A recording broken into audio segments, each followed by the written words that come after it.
Hey guys, welcome back to my channel. একেলগে ইমানবোৰ কাছ দেখি হয়তো আপোনালোকে ভাবিছে ক'ত আছে ইমানবোৰ কাছ। पूरी जानकारी के लिए वीडियो में बने रहिए, आगे क्या क्या देखते हैं। पंचतीर्थ नगरी हाजोर कथा আপোনালোকে নিশ্চয় শুনিছে। গুৱাহাটীৰ পৰা প্ৰায় 30 কিলোমিটাৰ নিলগত থকা এই পঞ্চতীৰ্থ হাজোলৈ বিভিন্ন সময়ত পৰ্যটকসকলে ভিৰ কৰা দেখা যায়।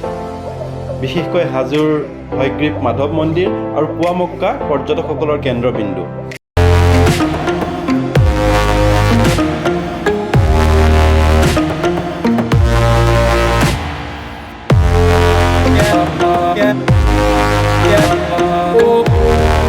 চাওক, হাজোৰ কথা ক'বলৈ হ'লে হাজোক আচলতে পঞ্চতীৰ্থ বুলি কোৱা হয়। হাজোৰ যি মাধৱ মন্দিৰটো আছে সেই মাধৱ মন্দিৰটো পূৰ্বতে বুদ্ধিষ্টসকলৰ মন্দিৰ আছিল বুলি কোৱা হয়। আচলতে পিছত ৰজা ৰঘুদেৱ নাৰায়ণে সেই মন্দিৰটো 1583 চনত বৰ্তমানৰ যিটো মন্দিৰ আছে 1583 চনত এই মন্দিৰটো স্থাপন কৰে বিষ্ণু মন্দিৰ হিচাপে, আৰু বৰ্তমান এইটো হয়গ্ৰীৱ মাধৱ মন্দিৰ হিচাপে জনাজাত। আৰু ইয়াৰ ওচৰে পাজৰে আপোনাৰ পঞ্চতীৰ্থ বুলি যিহেতু হাজোক কোৱা হয়, ওচৰে পাজৰে আপোনাৰ আছে কেদাৰ মন্দিৰ আছে, কমলেশ্বৰ মন্দিৰ আছে, কামেশ্বৰ মন্দিৰ আছে আৰু গণেশ মন্দিৰ আছে, লগতে এই হয়গ্ৰীৱ মাধৱ মন্দিৰটো। গতিকে এই 5টা মন্দিৰ লগ লগাই হাজোক আচলতে পঞ্চতীৰ্থ বুলি কোৱা হয়। বৰ্তমান আমি আছো সুবিন্দাৰ ঘৰত।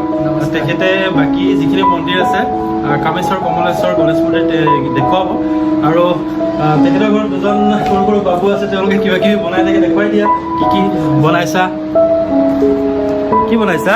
এইটো কি ন? পিষ্টল। আৰু তুমি কি বনাইছা?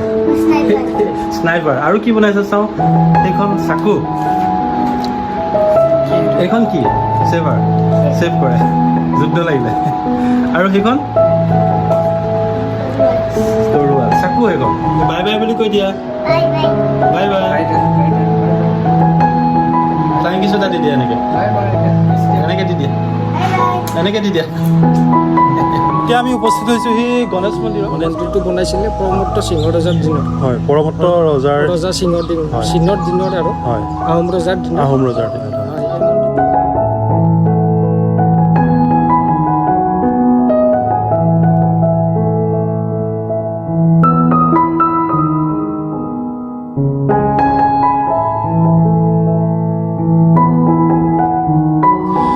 আপোনাৰ প্ৰায় 300মান চিৰি বগাব লাগিব। ওপৰত আছে বহুত, কিন্তু ওপৰৰ পৰা যিটো আপুনি ভিউ দেখিব খুব ধুনীয়া। কামেশ্বৰ দেৱালয়ৰ এজন দেও আছে, তো তেখেতে ক'ব মন্দিৰটোৰ বিষয়ে কিছু কথা। দেও, মন্দিৰটো প্ৰথমতে কওক, কেতিয়া স্থাপন কৰা হৈছিল এই মন্দিৰ? 1757 খ্ৰীষ্টাব্দ।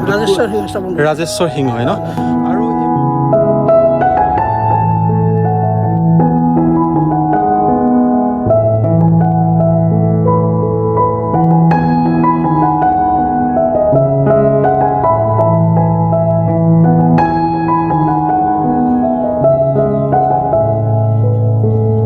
মন্দিৰটোৰ চৌপাশ খুব ধুনীয়াকৈ চাফ চিকুণকৈ ৰখা হৈছে আচলতে। আৰু বৰ্তমান ভক্ত নাই যিহেতু মই কথা ক'ব পাৰিছোঁ, আৰু ভক্ত থাকিলে বেছি কথা ক'ব নোৱাৰি। আৰু ওপৰৰ পৰা তলৰ যিটো ভিউ আপোনালোকক দেখুৱাবলৈ চেষ্টা কৰিম। চ' এই শিলটোৰ পৰা ওপৰৰ নাজাৰা চাওক, খুব সুন্দৰ দেই ন?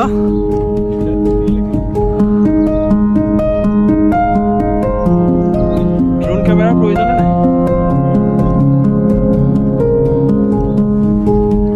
দাদা আৰু আমি আহি আছোঁ জংঘলৰ মাজে মাজে হেলিপেডখন চাবৰ কাৰণে। আহি থাকক আপোনালোকে। এইখনেই সমতল ভাগ, এই যি হেলিপেডখন আছিলে এইখনেই। বৰ্তমান জংঘল হৈ আছে আৰু কাটি দিয়া নাই যিহেতু লকডাউন আছিলে। আৰু যেতিয়া তীৰ্থযাত্ৰীসকল আহে, তেওঁলোকে যিহেতু ভাগৰুৱা হৈ আহে বা জিৰণিৰ প্ৰয়োজন হয়, ইয়াতে বহু সংখ্যক তীৰ্থযাত্ৰী ইয়াতে জিৰণি ল'বৰ কাৰণে গছ গছনিবিলাকো আছে, ছাঁ হয়, আৰু খুব এটা ভাল সুন্দৰ পৰিৱেশ আচলতে। কি ক'ব দাদা পৰিৱেশটোৰ বিষয়ে? আচলতে আমি ইয়াত হাজোবাসী হিচাপে হয় প্ৰপাৰ ইউটিলাইজ কৰিব পাৰিলে আমি পৰ্যটন ক্ষেত্ৰ যিমানবিলাক আছে ভাৰতবৰ্ষৰ তাৰ ভিতৰত হাজো এখন অন্যতম হ'ব পাৰে কিন্তু ইয়াত আমাৰ প্ৰপাৰ প্লেনিঙৰ বৰ্তমান অভাৱ হৈ আছে আচলতে অসমৰ যিখিনি আমাৰ পৰ্যটনৰ কাৰণে যিখিনি সম্পদ আছে সেইখিনি যদি ভালকৈ ইউটিলাইজ কৰা হয় ব্যৱহাৰ কৰিব পৰা হয় সেইখিনিৰ পৰা যথেষ্টখিনি আচলতে ৰেভিনিউ আহে আৰু স্থানীয়ভাৱে লোকসকলো মানে অৰ্থনৈতিক দিশত কিছু স্বাৱলম্বী হ'ব পাৰে স্বাৱলম্বী হ'ব পাৰে চেষ্টা হয় চ' এইখনেই হেলিপেড এতিয়া আমি ক'ত যাম এতিয়া আমি কেদাৰ মন্দিৰলৈ এতিয়া আমি যাম কেদাৰ মন্দিৰলৈ এইটো আছিলে আপোনাৰ কামেশ্বৰ মন্দিৰ তো আপোনালোকে চাই থাকক আপোনালোকে যাত্ৰাটোত আমাৰ সমভাগী হওক গৈ থাকক কেদাৰ মন্দিৰলৈ লৈ যাওঁ আমি এতিয়া আপোনালোকক বলক চ' ইয়াতে আৰু এটা বস্তু আপোনালোকক দেখুৱাইছোঁ এইটো শিলৰ চৰিয়া চববিলাক এই যিটো চৰিয়া দেখিছোঁ খুব বহুত ডাঙৰ চৰিয়া এই চৰিয়াটোৰ বিষয়ে অলপমান কওকচোন কি ইতিহাস শুনিছোঁ আচলতে ভীমৰ মানে যিটো শক্তি তেওঁ বহুত খাদ্য খায় বুলি এটা আমি চবে কওঁ বা জানো গতিকে হাজোত এইটো শিলেৰে কটা এটা চৰিয়া মানে পাত্ৰ এটা যাক আমি চৰিয়া বুলি কওঁ সেই চৰিয়াত আচলতে পঁইতা ভাত খাইছিলে চ' এইটো মানে ইয়াত এই ইমান ডাঙৰ এটা চৰিয়া ইয়াত মানে ভাত খোৱাৰ এটা মানে ইতিহাস জড়িত হৈ আছে বুলি কয় সেইকাৰণে মানে কি কৰিছে এই চৰিয়াটো ইয়াত সংৰক্ষণ কৰি ৰাখিছে আচলতে এইটো সম্পূৰ্ণ শিলৰ কোনো ধৰাই নহয় শিলৰ পৰা কাটি পেলাই বনোৱা যথেষ্ট ডাঙৰ এটা পাথৰ চৰিয়া আমি মানে ওলাই গৈছে এতিয়া আপোনালোকে কেমেৰাত মেবি চৰিয়াটো কিমান ডাঙৰ আপোনালোকে অনুমান কৰিব নোৱাৰিব বহুত ডাঙৰ কেমেৰাত চাগে ধৰিব নোৱাৰিব আপোনালোকে আহিলে দেখা পাব এটা বৃহৎ আকাৰ চৰিয়া আৰু এই চৰিয়াটোতে কোৱা হয় যে ভীমে ভাত খাইছিল পঁইতা ভাত খাইছিলে ইয়াতে আনুমানিক আৰু 20-25 কুইণ্টেলমান ইয়াত 20-25 কুইণ্টেলমান মানে সামগ্ৰী ইয়াত ধৰিব